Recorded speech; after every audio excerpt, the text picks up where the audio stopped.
intinya itu dangkal gitu. Kalau kita baca politisi kita tuh memang nggak ada yang berpikirnya luas ya. Apalagi kan kalau sekarang debat kan, wah kita ikut MK dong, nah, kayak gitu aja. Ya. Dulu juga suruh memberantas korupsi, kita perkuat KPK. Ya. Jadi otaknya nggak dipakai gitu. Dua pemilu terakhir yang hanya 2 orang ini kan dilanggengkan sama elit. Ya. Karena itu nanti ada calon yang pura-pura aja maju. Ya kan, untuk dikalahkan gitu loh. Paling tidak ngatur 2 orang lebih gampang dari ngatur 10 orang. Jadi kalau kita bilang Pak Prabowo ini 2 periode jadi korban dari PT 20%. Ya kan? Jadi dia disiapkan jadi yang kalah. Kan kasihan. Perempuan tuh suka dengan laki-laki yang tidak bisa ditebak. Misterius. Kalau Anda terlalu mudah ditebak, tuh Anda diinjak. Viral. Terakhir Bang, sama bini gue ntar.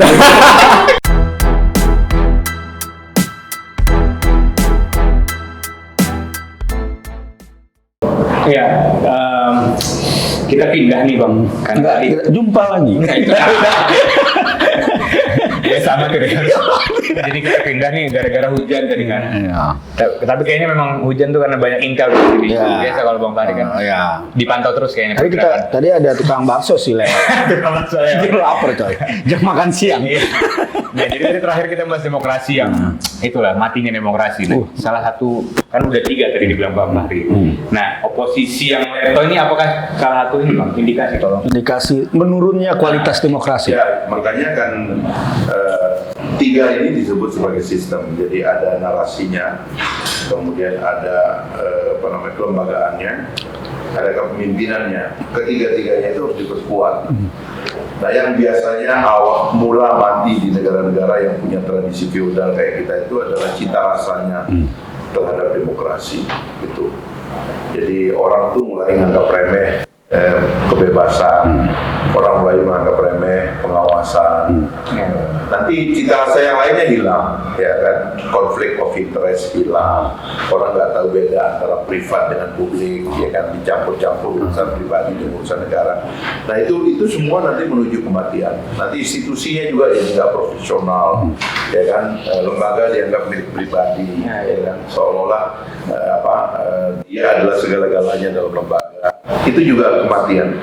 Baru nanti lahir pemimpin yang sama sekali tidak punya cita rasa tentang demokrasi sendiri. Dianya sendiri nggak bisa menjadi teladan seorang demokrat yang profesional, yang terbuka, yang rendah hati dan sebagainya gitu. Sebab itulah ekstrimnya kan. Demokrasi itu kan melahirkan pemimpin-pemimpin yang merasa bahwa sistem itu lebih besar daripada dia. Gitu. Itu yang disebut oleh Fukuyama sebagai man with no chest. Itu maksudnya itu orang yang selalu merasa sistem itu lebih kuat dari dia. Nah, kalau dalam otoritarianisme, lepas semua negara adalah aku gitu loh. Jadi dia lebih besar daripada negara, daripada sistem gitu. Itu pemimpin-pemimpin diktator begitu. Nah, migrasi ini yang perlu kita pantau gitu. Yang saya melihat di Indonesia, cita rasa kita mulai hilang. Cita rasa itu hilang, saya mengatakan itu di 3 tempat ya waktu itu. Pertama itu hilang di kampus, gitu. Yang kedua hilang di media. Yang ketiga hilang di partai politik. Di media sudah mulai hilang Bang. Kalau kita lihat, mohon maaf ya, media mainstream itu kan hilang. Media mainstream itu lebih cepat hilangnya karena faktanya memang pasarnya kan dirampas oleh sosial media kan. Ya. Sama iklan kali juga Bang. Ya, artinya kan iklannya migrasi ke sosial media. Akhirnya kemudian media-media mainstream juga menjadi terpaksa harus semakin lebih seksi daripada media sosial. Maka kan kadang-kadang kita lihat acara-acaranya kok pengen seksi tapi salah cara gitu loh. Padahal kalau saya tadinya pembagian tugas antara media sosial dengan media live ya, dengan media yang ada editornya, ada rapat redaksinya, itu harusnya akurasi. Sehingga publik tetap menganggap bahwa media mainstream itu akurat gitu loh. Kalau ini kan live, ya kan kadang-kadang tidak akurat, kadang-kadang banyak fake news dan sebagainya gitu. Apalagi sekarang zaman teknologi deep fake news.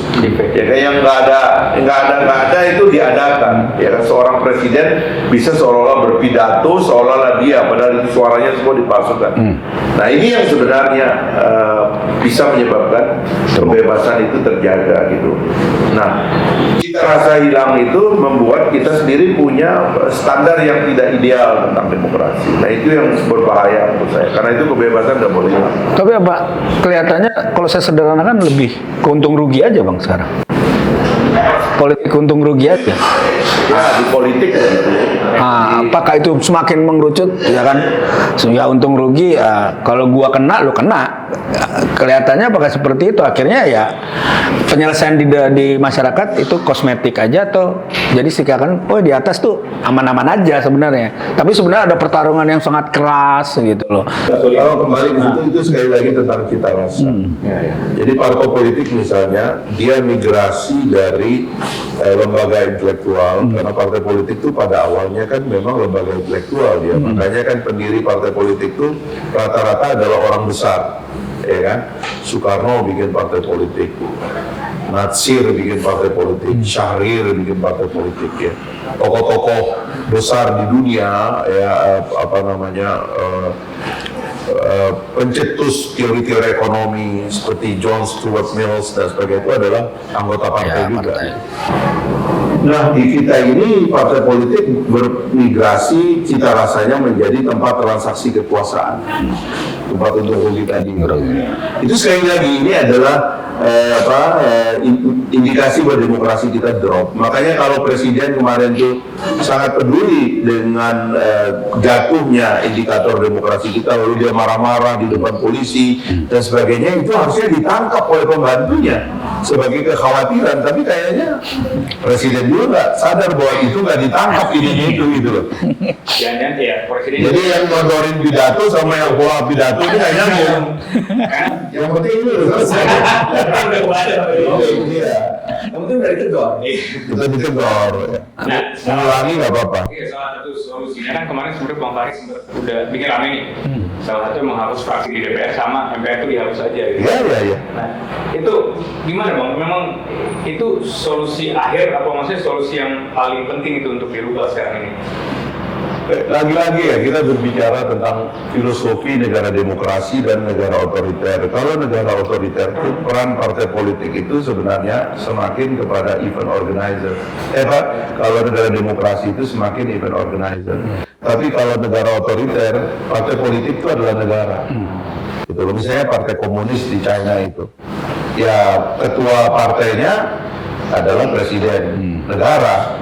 Ketua wilayahnya adalah gubernur, ketua kabupaten kotanya adalah ya bupati dan wali kota, dan seterusnya sampai bawah, sampai desa itu. Jadi struktur partai adalah struktur negara, ambruk partai, ambruk negara. Nah dalam demokrasi tidak begitu. Di dalam demokrasi partai politik adalah event organizer.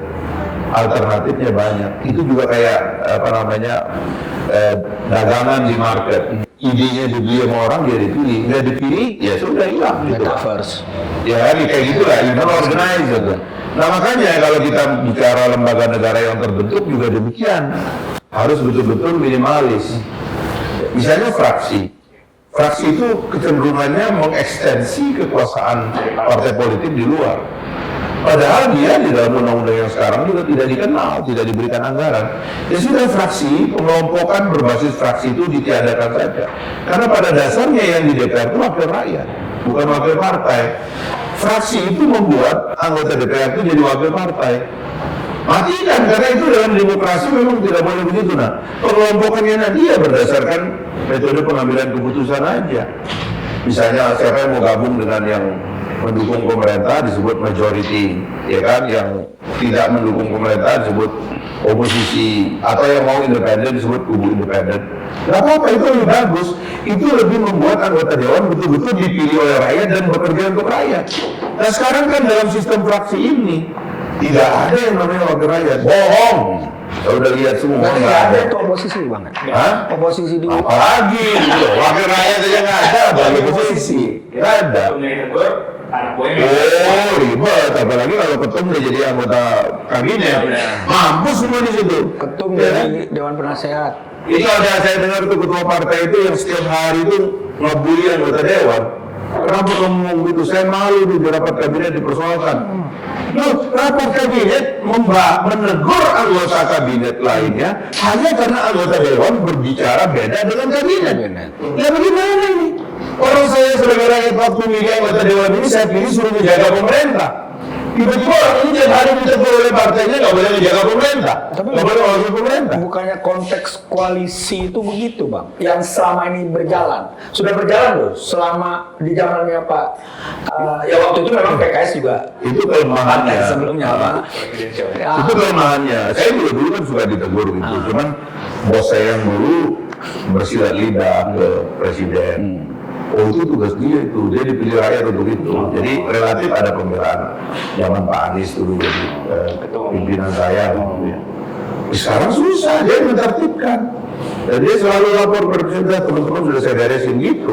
Berarti kalau misalnya konteksnya begitu, ketika ada partai politik yang mengkritisi presiden saat ini, misalnya anggota dewan disuruh sama tokoh sama Itu rakyat yang dia begitu. Tapi bukan ketua partai dong, karena merasa bahwa rakyat. Waktu kita milih, ini kan perbedaan sistem. Lagi-lagi ini kita punya problem membaca gambar besar ya. Kan ada sistem namanya presidensialisme dan parlamentarisme.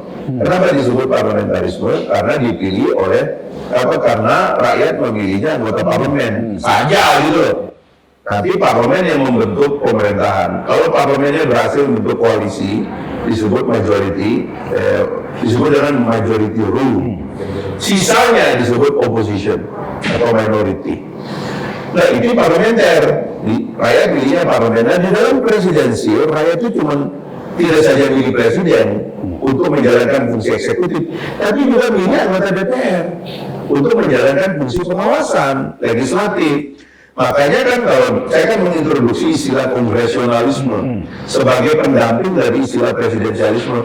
Kenapa? Karena anggota kongresnya juga dipilih. Jadi waktu masuk ke TS, milih Jokowi, Jok, rakyat nih ya, gua pilih lo, ini ada duit nih, 2.750 triliun sekarang. Ini ada kewenangan segala macam, ini bagi ke rakyat ya. Satu lagi waktu pilih saya sebagai anggota DPR, Pak Hari, ini saya pilih kamu ya, jaga Jokowi itu, ya, jaga SBY itu, jaga presiden itu ya. Jaga Itu 2 saya triliun. jaga itu saya taruh dulu di dia itu. Kamu jagain dia. Nah saya dengarnya itu. Kok tiba-tiba masuk ke situ jadi dengarnya ketua umum partai? Kan nggak benar jadinya. Kapan hari? Ketum nggak suka tuh. ya. Itu sekjen ditegur istana. Lah urusannya apa? Udah pilih rakyat itu ngawasin dia. Ayo problem. Problem ini kan sebenarnya bukan problem, mungkin proses ini sudah lama juga kan Bang berlangsung. Nah, makanya kita perbaiki struktur. Waktu saya di DPR kan saya mengintroduksi parlemen modern. Dan sebenarnya saya adalah jurisprudensi bahwa anggota DPR boleh tidak punya fraksi. Gitu loh. Saya 4 tahun nggak punya fraksi loh. Jadi itu sebenarnya udah lama, termasuk hapus fraksi-fraksi itu udah lama. Ya artinya saya adalah jurisprudensi. Ya kan bahwa fraksi itu bisa dihapus perannya. Karena nggak ada perannya sebenarnya. Cuma aku bantuin doang. Fraksi itu selalu menjadi tentakelnya kabinet, alat penekan doang. Anjing herder. Iya. Nggak usah dipakai anjing ya herder. Pintar kita. Kenapa sih break ya? Ada break nih. Tapi Bang, tadi itu kan kalau koalisi, Ya. ditelepon ketua umum. Nah lucunya, Demokrat PKS kan nggak ada di kabinet, tapi kok memble juga ini Ya kenapa? itu tadi. Jadi karena mereka tidak terlalu paham kekuatan yang mereka miliki. Jadi dalam kongresionalisme itu kekuatan kita apa? Kekuatan itu ada pada orang yang dipilih gitu. Makanya dia bisa menginisiatifi banyak hal. Anggota dewan tuh punya hak bertanya, itu yang rutin. Masuk aja rapat, investigasi ini apa? Ini saya ketemukan data kayak gini, ini diinvestigasi. Saya minta ini jadi catatan. Hari ini saya kirim surat ke presiden. Bisa itu. Biarpun suaranya kecil Bang, sorry Bang. Satu orang, Oh, satu orang. nggak perlu fraksi. Satu orang bisa ngirim surat ke presiden dan presiden wajib menjawab surat orang itu. Hak bertanya, ya kan? Kemudian hak menyatakan pendapat. Itu penyataan pendapat itu baik pribadi maupun kelompok. Ya kan, unitnya kan, karena kalau hak menyatakan pendapat itu naik menjadi paripurna, itu bisa menjadi tuntutan bagi presiden, misalnya untuk dijatuhkan, bisa jadi itu. Hak bertanya, hak menyatakan pendapat, kalau kita masuk ke hak kolektif, hak angket, investigasi. Dalam hak investigasi ini, semua lembaga bisa dipanggil kecuali pengadilan. Semua lembaga bisa disuruh bongkar datanya di depan kita. Ini nggak ada lagi keasikan ini. Dan nggak ada lagi yang namanya lobby-lobby aktivisme. Kenapa? Semua dijaga oleh ketua partainya. Lu nggak boleh gaul sama dia. Nggak boleh. Kalau di Amerika itu ada Tea Party, ya kan? Jadi Republikan dan Demokrat ngobrol-ngobrol. Ini yang bener nih. Hajar nih siapapun presidennya. Ngumpul bikin Tea Party, bikin blok, bikin kaukus. Nah kata kaukus di dalam undang-undang MD 3 saya yang taruh tuh. Jadi ada dua yang saya usahakan itu debat dan kaukus. Debat belum lolos. Karena di DPR itu minim debat. Ya kan manggil pemerintah ke rapat komisi, pemerintahnya doang yang dihajar. Kadang-kadang mereka debat, pemerintahnya nonton karena pemerintah berhasil mengadu. Iya. Ada yang kayak gitu. Oh, orang eksekutif ini jago. Disuruh berantem, ntar rapat berhenti sendiri. Karena anggota dewannya berantem, pemerintahnya jadi duduk di situ. Padahal harusnya investigasi terhadap kewenangan pemerintah pada uang yang digunakan. Nah ini perbaikan sistem yang terus terang secara menyeluruh nggak dipikirkan, termasuk MPR. MPR itu kalau dalam tradisi dulu itu lembaga tertinggi negara, representasi dari mandataris, ya kan, mandat rakyat begitu. Kalau dalam sekarang tradisi demokrasi, MPR itu joint session, karena kerjaan kan cuma 3 maksimal, melantik presiden di awal 5 tahun, ya kan, apabila terjadi amandemen terhadap konstitusi, apabila terjadi impeachment. Ini calling aja, joint session aja, manggil ketua DPD sama ketua DPR duduk di depan, manggil anggota untuk sidang. Lo ngapain sekarang 9 partai dapat semua? kan, dapat ajudan, dapat rumah dinas, dapat mobil. Kerja cuma 3, gaji 5 tahun. Itu dia, kerja cuma 3 kali, ya kan? Gaji 5 tahun. Udah gitu sosialisasi 4 pilar. Apa tadi?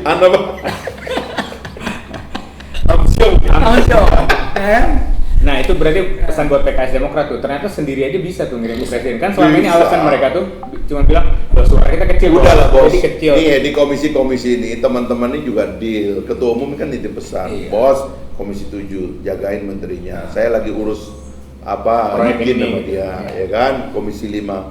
Kita kontraknya di sana pengusaha kita menang, tolong jagain. Jangan lu kritik ya. Cara nyari duitnya partai politik melalui ketua umum partai politiknya itu adalah deal dengan menteri, sehingga komisi-komisi ini dibungkam, nggak boleh. Berarti sebenarnya ya dapat juga ya? Dapat. Cuma keluarnya bilang nggak dapat. Nggak dapat ya. Nggak dapat. Karena kalau bilang gua dapat, lu minta juga semua. Kalau komisi diem, alat kelengkapan dewan diem, artinya semua dapat. Sama nada ya. Ini kan yang ngoceh-ngoceh ini sosial media doang. Nge-tweet 1 orang 2 orang, tapi the real penggunaan kekuasaan pengawasan hak dewan itu di rapat-rapat itu diem semua. Nah itu problem ya, atau memang itu suatu hal yang bagus, yang memang udah bagus dari tradisi. Iya. Bagus dalam tanda kutip karena semuanya dapat. Semuanya dapat dan semuanya diem. Iya. Tapi kan penyimpangannya jalan terus. Makanya isu yang diambil itu selalu global ya. Maksudnya nggak diskusi soal perkomisi apa kasusnya, tapi misalnya kayak 2 partai ini selalu bicara soal hal-hal yang politik umum, bukan suatu. Makanya kan ada program-program reformasi parlemen yang saya tinggalkan yang nggak jalan gitu. Saya meninggalkan ada 5 undang-undang atau 7 undang-undang kepada pimpinan dewan yang sekarang dipimpin Mbak Puan itu. Pertama itu pemisahan 4 undang-undang. Saya minta supaya DPR, DPD, MPR dan DPRD itu dipisah undang-undangnya gitu. Karena ini kan jadi satu undang-undang. Yang kedua, salah satunya adalah itu undang-undang kawasan Senayan. Jadi saya ingin menjadikan Senayan itu, komplek DPR itu sebagai komplek kebebasan berpendapat. Jadi orang harusnya demo di situ. Dan dokumen yang dibawa waktu demo nih kayak si Ubaidillah nih kan. Harusnya dia datang ke Senayan dulu gitu loh. Ini dokumen saya, Dan karena dia menyerahkannya di Senayan, dia nggak boleh dipidana. Karena dia membawa ke kawasan Senayan. Nah, saya mau bikin undang-undang imunitas di kawasan itu. Makanya kan kalau kita lihat di dalam tradisi parlemen-parlemen di luar kan, kalau gedung parlemennya itu halamannya sepi, nggak ada demo, artinya perdebatan di dalam parlemennya itu hidup. Karena proses aspirasinya jalan. Tapi begitu dilihat di gedung parlemen itu banyak demo, berarti ini kok nih. Botolnya di dalam. Lah sekarang coba orang lihat, orang demo di istana, orang demo di sosial media, orang maki-maki. Ini karena ini nggak jalan. Jalan sebenarnya Bang, bagi komisi. Ya jalan-jalan maksudnya. Jalan-jalan Bang. Ya kan kunjungan atau segala macam. Iya, jadi memang indah jadi anggota dewan. Indah. Nah, tertarik juga sih. Mahal nggak sih? Nah, salah satu ketakutan Bang, karena DPR itu udah begitu, jadi cuma permainan jalan-jalan di dalam aja. Nah ini juga nanti bisa jadi memuluskan agenda perpanjangan ini Bang. Jadi kan 3 periode nggak jadi, cuman katanya tambah 2 tahun nih. Itu yang saya dengar. Sekarang ini ada banyak menteri dan menteri yang berusaha yang merasa bahwa kalau ada duit partai politik dikumpulin suruh menyetujui perpanjangan masa jabatan presiden, pasti akan setuju perpanjangan itu gitu. Nah, ya rata-rata ini bersumber dari fakta, mungkin mereka udah merasa bahwa memang bisa diatur begitu caranya. Cukup dengan menelpon 50% plus 1 ketua parpol yang mungkin cuma 5 orang gitu kan, atau bahkan mungkin 3 orang kalau partai besar yang sudah tercapai quorum dan pasti menang votingnya gitu. Nah ini yang tidak sehat. Akhirnya urusan yang kalau di negara lain tuh bobotnya referendum, ya kan referendum. Di sini cuma 3 orang.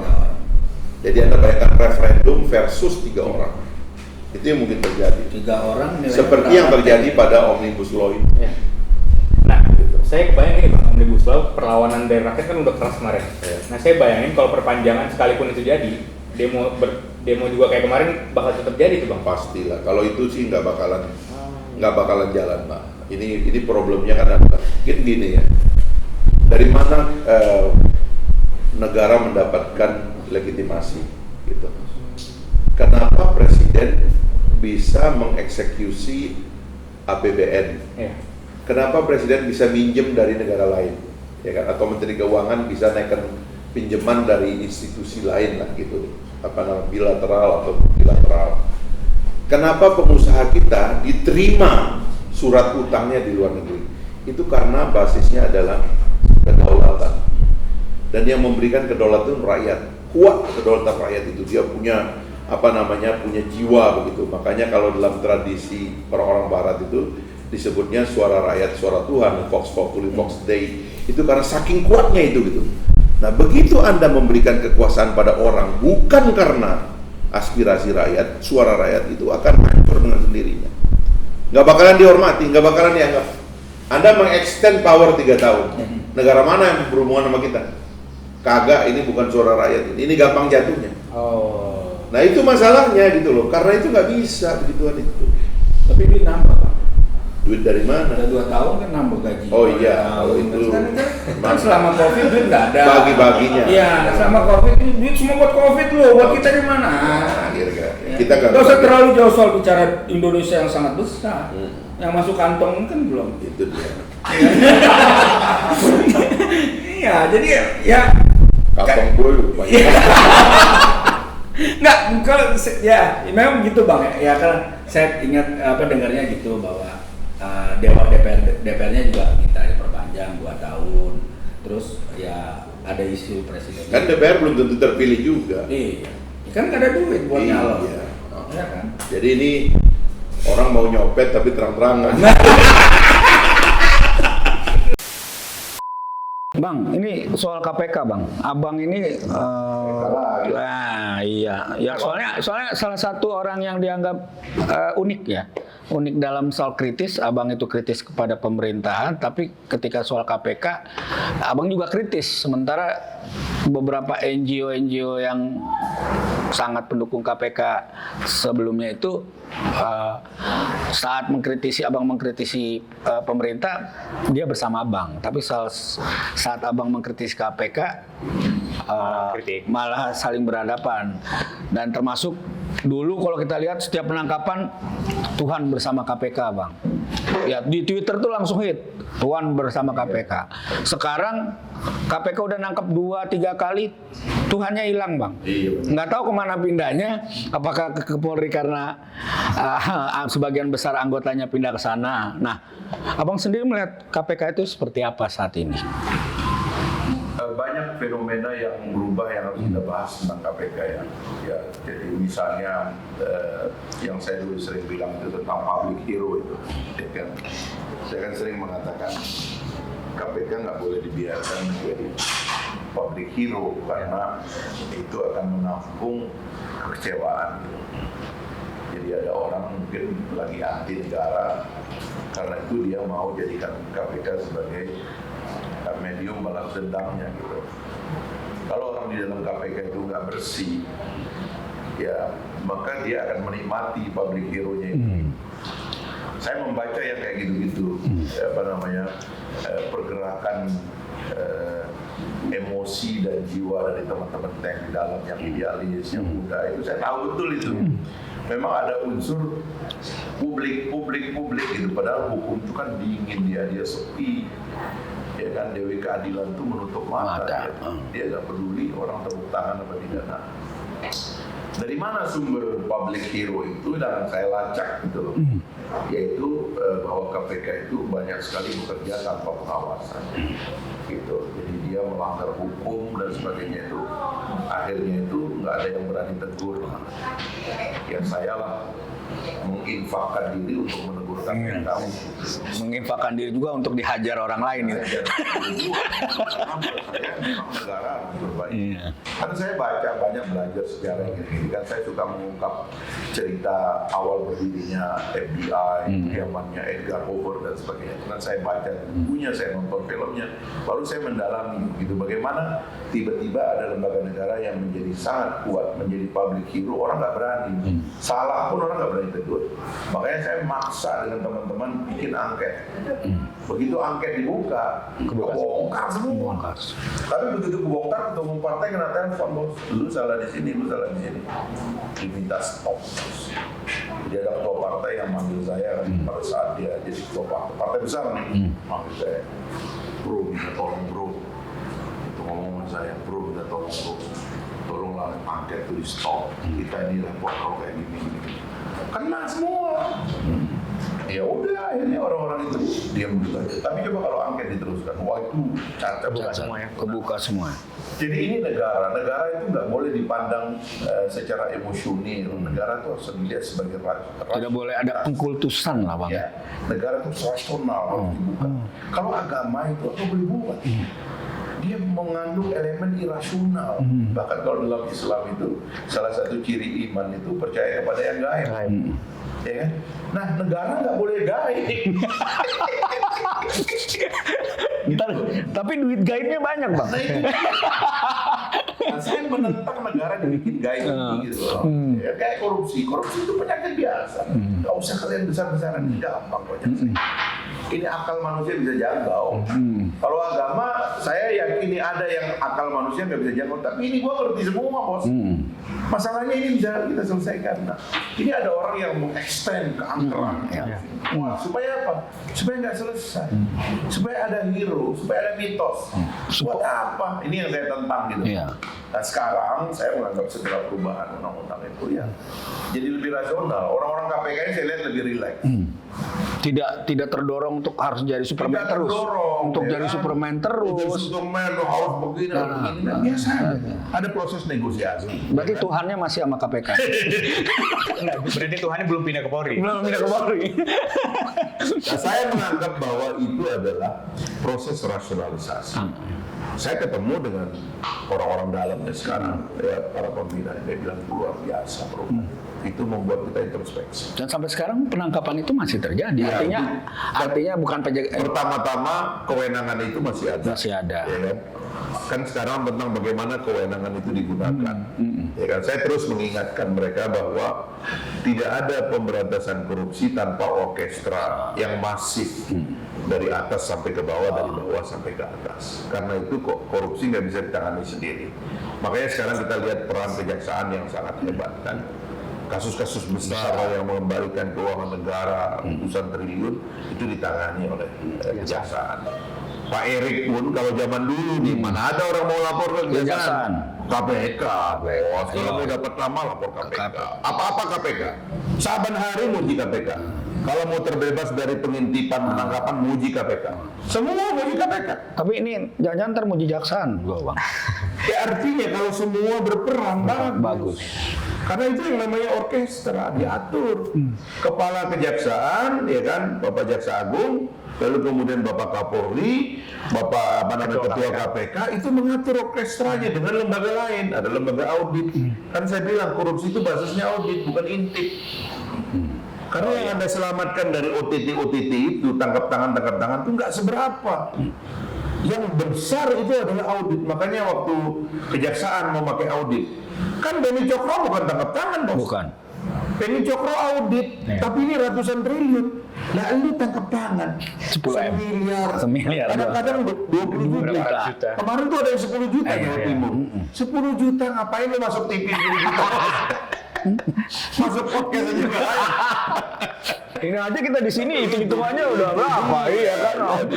Kadang-kadang orang tuh kalau udah lagi show gitu lupa deh. Ya, berarti kan politik Indonesia politik panggung, Bang.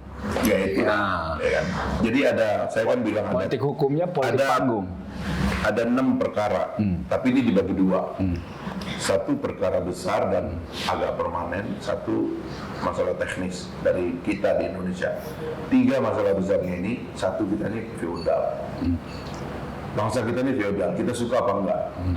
Orang kalau sudah punya jabatan, pemimpin, dikasih meja, kasih kartu nama, udah lupa nih dunia nih, udah kayak dia yang punya sekolah. Apalagi pakai pakaian seragam, bos. Waduh, anggota DPR pun pakai pakaian seragam. Wah, ini itu kalau udah ini orang Indonesia tuh. Yang kedua nggak bisa membaca gambar besar. Kecil aja, nggak bisa ngelihat keseluruhan persoalan. Makanya lama kita dijajah, bos. Karena strategi kurang kuat. Selain sempit artinya ya, juga dangkal, nggak bisa ngelihat akar persoalan. Senang kalau masalah itu berulang-ulang, ya kan? Nah, nanti efeknya pada 3 ini. Satu, nggak punya rencana. Ya kita lihat aja lah besok. Nggak ada rencana. Mengalir aja. Ini dalam perencanaan, dalam pelaksanaan sibuk dianggap sukses. Orang kita kalau udah sibuk, gitu. Selesai nggak perlu. Yang penting mana-mana tenteng tas, ya kan? Pencet tombol sana, pencet nggak selesai. Sibuk ya, sibuk lebih penting daripada sukses. Nah, yang ketiga itu tadi citra dianggap sama dengan kinerja. Yang penting sudah tepuk tangan selesai.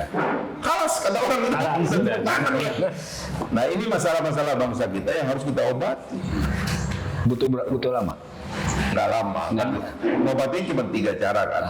Satu, kita perbaiki narasinya. Makanya nih yang absen sekarang itu adalah politisi dan pejabat sebagai public educator.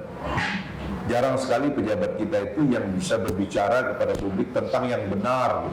Edukasi politik. Edukasi politiknya itu lemah nih kita ini. Para pejabat kita nggak ngomong, ya kan? Kalau dulu pemimpin kita filosof, ya kan, jagoan-jagoan pemikiran, idenya dikenal.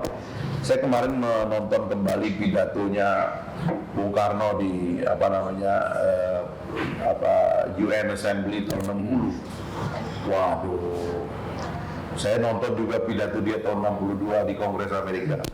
Memang dahsyat itu orang itu. Jadi bukan cuma kita orang Indonesia yang kagum.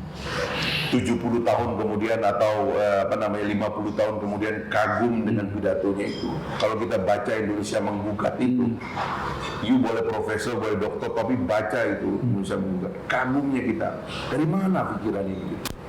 Nah sekarang politisi kita, orang kalau melihat politisi pidato, emak-emak darah drakor pindah. Ngapain gue dengar tuh nggak jelas ya, drakor nangis-nangis jelas, lebih jelas. gitu. Nah itulah politisi sebagai public educator-nya hilang. Padahal itu penting. Nah, yang kedua itu adalah menjaga integritas institusi negara, profesionalitas institusi negara. Itu yang harus kita jaga. Barulah yang ketiga, kalau kita punya rezeki dapat pemimpin yang baik, nah ini cepat selesai. 4 Bang, ada 4. Satu lagi. Gelora masuk Ya, insya ke Allah. parlemen.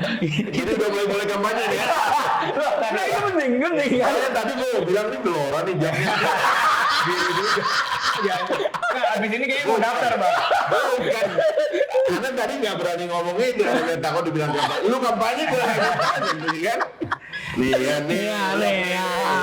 Gue pencinta warna ini Bang. Tapi emang berarti Saya gitu. dikasih kesempatan kampanye. Ya, Itu di akhir.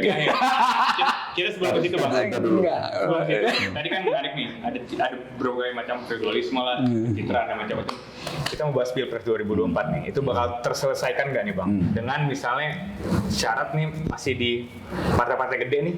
Kemarin kan udah ada yang ngajuin tuh, Bang. Gatot Nurmantio dan kawan-kawan, tapi langsung ditutup sama Puan dan kawan-kawan tuh. Nggak bisa, itu udah firm. 20% udah nggak bisa diganti. MK juga udah ngomong. Iya. 14 tuntutan yang sama. Gatot waktu salah satu ketua MK bilang, Pak Gatot harus baca hasil 14 tuntutan yang sebelumnya. Akhirnya referensi dari MK sepertinya meminta kepada para penggugat untuk melihat hasil. Iya, jadi intinya itu dangkal gitu. Kalau kita baca politisi kita tuh memang nggak ada yang berpikirnya luas ya. Apalagi kan kalau sekarang debat kan, wah kita ikut MK dong. Nah, kayak gitu aja. Iya. Dulu juga disuruh memberantas korupsi, kita perkuat KPK kan. Iya. Jadi otaknya nggak dipakai gitu. Makanya dalam pameran otak itu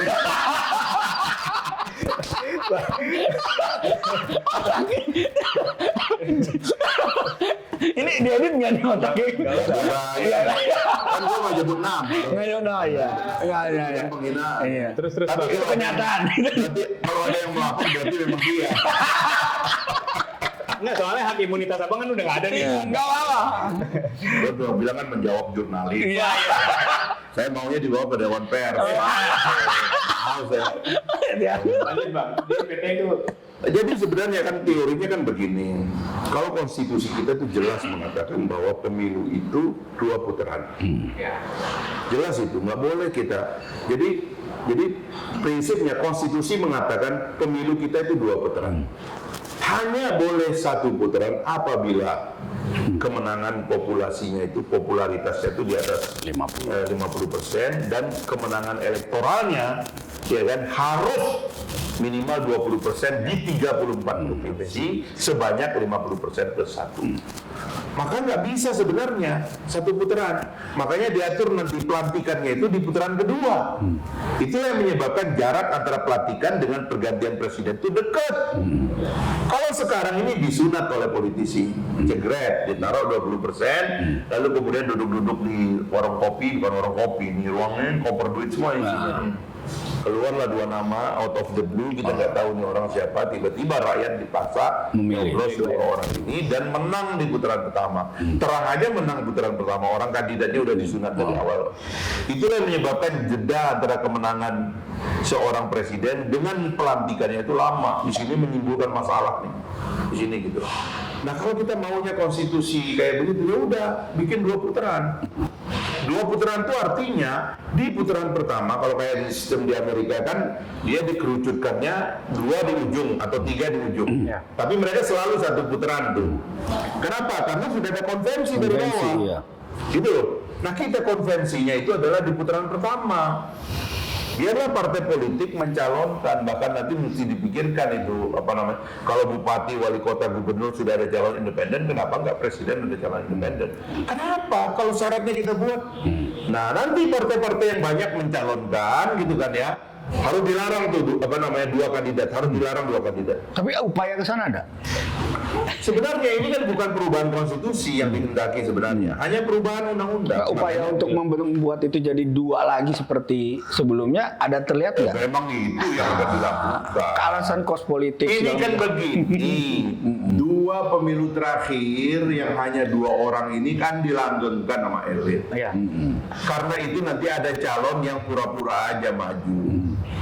ya kan, untuk dikalahkan gitu loh. Paling tidak ngatur 2 orang lebih gampang dari ngatur 10 orang. 2 orang ini yang mau diatur, alasannya macam-macam lah nanti. Tapi pada dasarnya ini ada orang kumpul-kumpul pakai duit banyak, ngatur sih. Kalau nggak si inilah gitu. Udah gitu cara berpikirnya ini sekarang. Gitu loh, dan partai-partai senengnya terima ongkos. Ya kan, udahlah nggak usah bohong-bohong lu pada terima duit. Partai gue dulu juga terima duit. Udahlah, ya kan.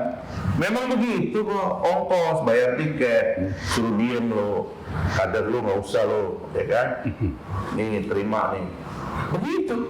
Akhirnya yang menang siapapun memang udah diatur dari awal. Jadi kalau kita bilang Pak Prabowo ini 2 periode jadi korban dari PT 20%. Ya kan? Jadi dia disiapkan jadi yang kalah. Kan kasihan. Emang ada peluang dia menang juga kalau misalnya menurut Abang kan pernah kayak gini. Kalau pertanyaannya ketika itu dibuka ini ada peluang dia menang nggak? Ya harusnya. Harusnya ya. Ya kan? Tapi yang sudah terbukti dia kalah. Berarti itu nanti ada kalau out shoulder never die, kalau ini out shoulder never win. Itu lebih bagus. Jadi biarin rakyat dari Papua pidato dia di Papua. Kalau saya jadi presiden, begini nasib Papua. Tapi begini Mas, saya sepotong. Dari Aceh, pidato lagi, begini nasib dari Indonesia. Di Aceh, begini masa depan orang Sulawesi, orang Sumbawa juga kasih kesempatan. Pulau kecil nggak apa-apa. Orang Sumbawa pidato. Jangan-jangan dia nggak punya Sulawesi. Tarutung, Kampung Ente mana? Mandailing, udah pidato semua. Putaran pertama, diadu, rakyat milih. 2 yang putaran kedua diambil. Dari mana? Nggak harus dari suku tertentu, dari agama tertentu, dari background tertentu. Biar semua orang naik dulu. Siapa tahu orang Sumbawa bisa jadi presiden? Iya kan? Masa mimpinya cuma podcast doang? Jual kopi, mana jual kopi, ya kan? Apa namanya tukang mebel jadi presiden? Masa tukang kopi nggak jadi presiden? Nah gitu dong, itu republik. Itulah Indonesia yang besar ini gitu loh. Makanya saya sebel ngeliatnya itu. Atur-atur dua nama, atur-atur dua nama. Enak aja kayak negara ini punya dia aja. Nah itu. Nah dari nama-nama ini Bang yang udah beredar? Nah ini nama palsu semua. Semua Bang. Nama Ini semua korban dari oligarki. Ini korban dari oligarki. Karena akan diatur. Nah ini korban. Ini orang lagi mohon-mohon.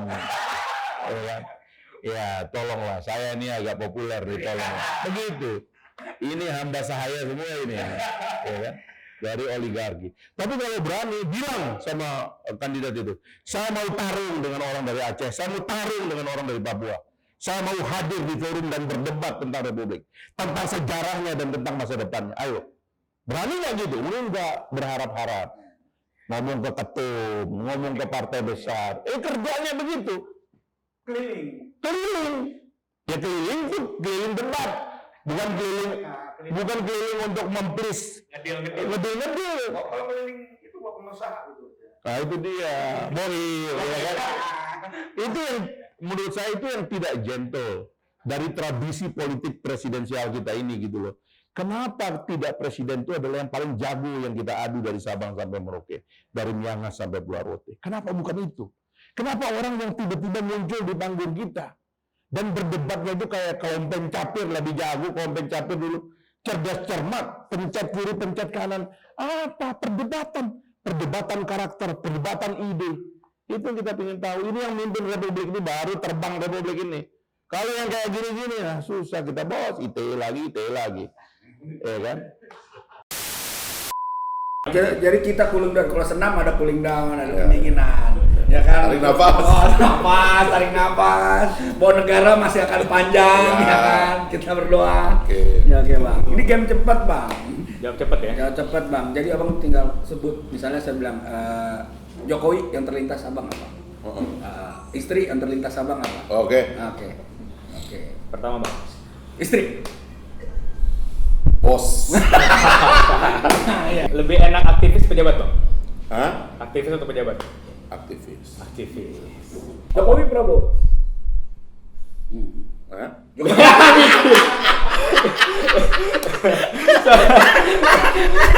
Jawab. Jokowi berapa? Basi. Jawabannya keren banget dong. Oposisi atau pemerintah? Pikirlah. Pelangap logo. Gibran? Gibran? Pengagum saya. Oh, siap. Oke. Fadlizon, Anies Baswedan. Padli lah. Fadli. Sian ya. Kenapa? Dia lonely, Pak. Lonely fighter ya.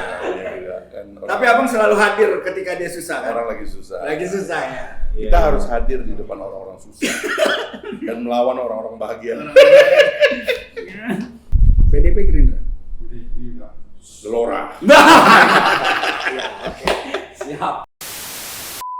Kita mau sesi ini bang, baca Twitter terakhir nih, 2 Twitter aja. Kan mereka galak di Twitter nih, Twitter doang nih. Sekarang saatnya abang menjawab nih bang. Oke.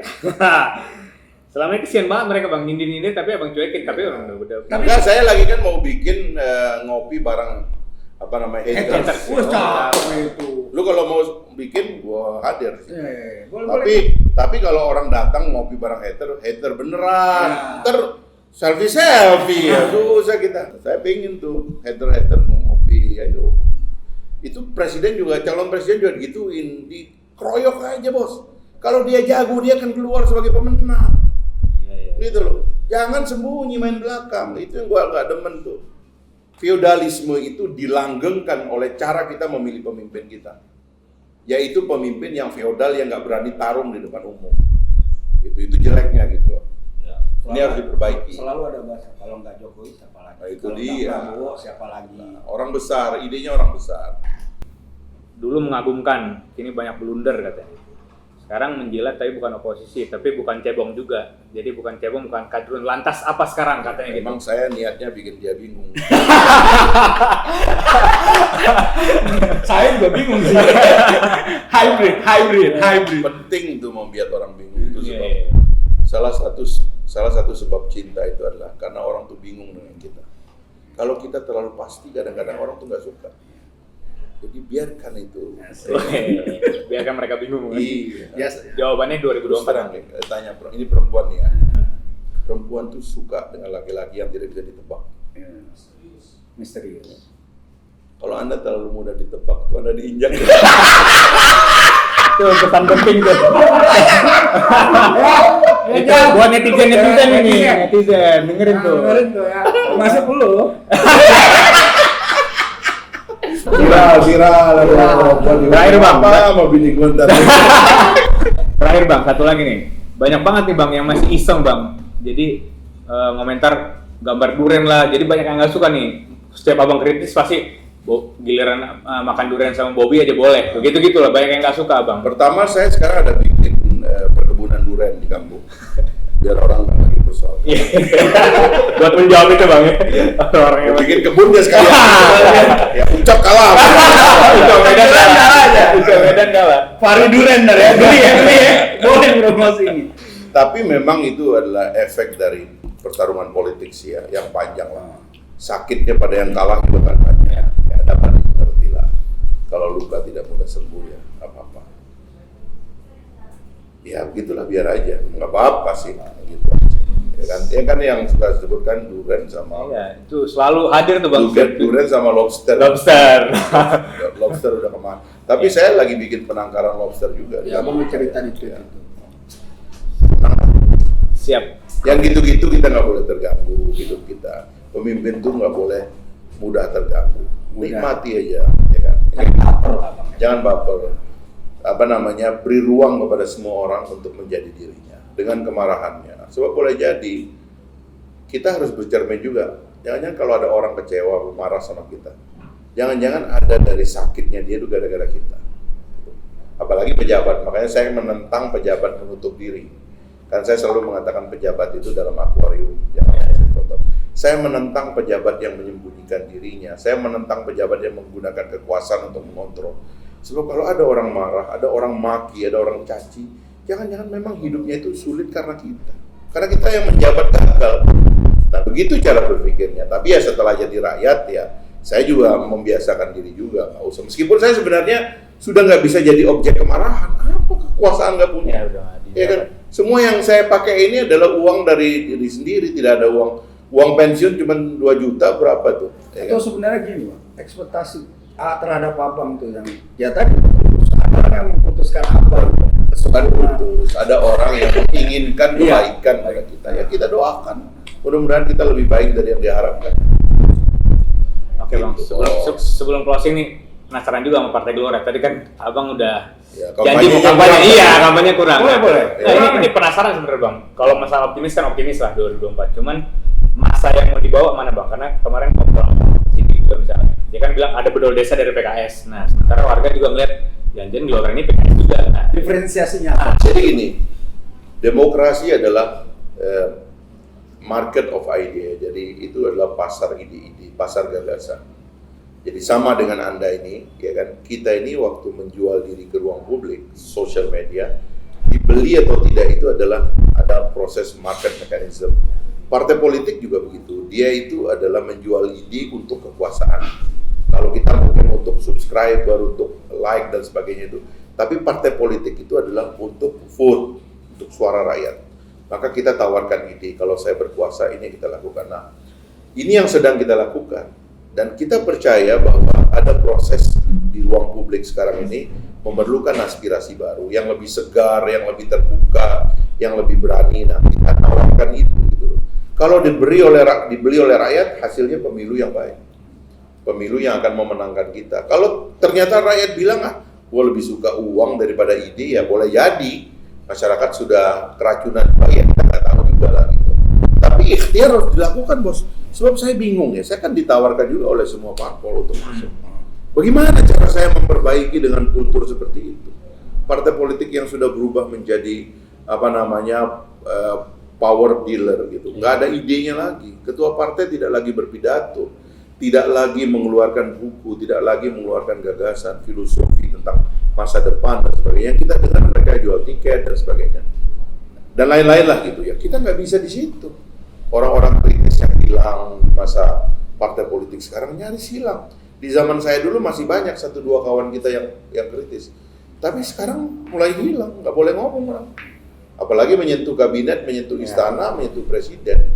Padahal ya, saya terus terangkan. Saya ngomong gini terbuka, karena saya kan mengenal orang per orang.